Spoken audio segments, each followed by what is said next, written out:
Hey everyone, and welcome. Today, we're diving into the secret symbols that pretty much run our digital world. They're called operators, and honestly, they're the simple commands that make your apps, your games, and all your favorite websites actually, well, work. I mean, have you ever stopped to think about it? How does a video game just know you've hit the next level? Or how does an app figure out, like, instantly if your password is correct? Well, believe it or not, the answer comes down to just a handful of special symbols doing all the heavy lifting behind the scenes. So, what are these things? Well, they're called operators, and the easiest way to think about them is just as simple action commands. They are the verbs of the coding world, telling the computer exactly what to do with the numbers and information you give it. To really get a handle on them, let's imagine we're opening up Python's tool docs. We're going to look at 3 different sets of tools. And our first set? Well, this one's going to look really familiar. We're starting with the calculator tools, which are officially called arithmetic operators. Okay, so most of these are exactly what you'd expect, right? You've got your plus for adding, minus for subtracting, the little asterisk for multiplying, and a forward slash for dividing. But hold on, that last one, the percent side, now that's a cool one. It's called the remainder or modulo operator. It tells you what's left over after you divide 2 numbers. And this is super useful for all sorts of things, like checking if a number is even or odd. Let's see one in action. It's super simple. We just make a variable a equal to 10 and b equal to 3. Then we ask Python to print the result of a plus b. Simple enough. Any guesses what we're going to see? And yep, no surprises here, it's 13. See, Python just acted like a basic calculator because that little plus sign, that operator, told it exactly what to do. Okay, let's kick it up just a tiny notch. We start with a variable we'll call apples, and we say it's equal to 5. But then look at the next line. We say the new value of apples is its old value plus 2. Now this is a really important idea in programming, updating a variable using its own current value. So what do you think Python will print this time? 7, exactly. It took the original number, followed the instruction from our little plus operator, and updated the count.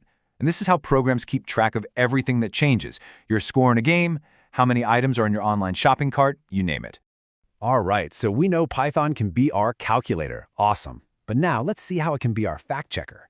We're moving on to our second tool in the toolbox, the comparison operators. Their entire job is to ask a question and answer with a simple true or false. So here they are, our fact-checking tools. The most important thing to get here is that these guys don't give you a number back. They only ever answer true or false. And you got to notice that double equals sign for equal to. That's a big deal. A single equals assigns a value, but a double equals asks a question. Are these two things the same? Then you've got not equal, greater than, less than, and so on. So let's ask Python a real question. Let's say there's a rule that a child has to be 5 years old or older to get into a playgroup. We have a kid whose age is 6. So we can ask Python, point blank, is the value in our age variable greater than or equal to 5? Python now has to look at that and give us a verdict. And the answer Python gives us? True, because, well, 6 is greater than 5. This right here is the absolute beginning of decision-making in code. The program now has a fact, a true value, that it can use to decide what to do next. Maybe it prints, "Welcome to the playgroup," on the screen. It all starts with this. Okay, so we can do math, and we can ask simple yes or no questions. Now for the really fun part. Let's grab our third and final tool from the toolbox, the decision maker. These are Python's thinking tools, the logical operators, and they let us combine a bunch of questions to make much, much smarter decisions. And really, there are just 3 main ones you need to know. You've got and, which is the strict one. It says both questions you're asking have to be true for the final answer to be true. Then there's or, which is way more chill. As long as at least one of your questions is true, the whole thing is true. And finally, you have not, which is super simple. It just flips the answer, turning true into false and false into true. Let's see and in action. So let's say the rule now is you have to be 5 or older and you have to have an ID. So we'll say the age is 6, and we'll create a variable hasID and set it to true. Now, the code asks Python, is the age greater than or equal to 5? And is hasID also true? It has to check both of these things. And the result is true. So why is that? It's because the first part, the age check, was true. And the second part, the ID check, was also true. Since the AND operator needs both sides to be true, the whole thing checks out. All right. This is it, the grand finale. We've looked at the calculator, we've looked at the fact checker, and we've got our decision maker. Now let's put all three of these tools together to solve a classic, real-world problem. Here's our challenge, straight out of a theme park.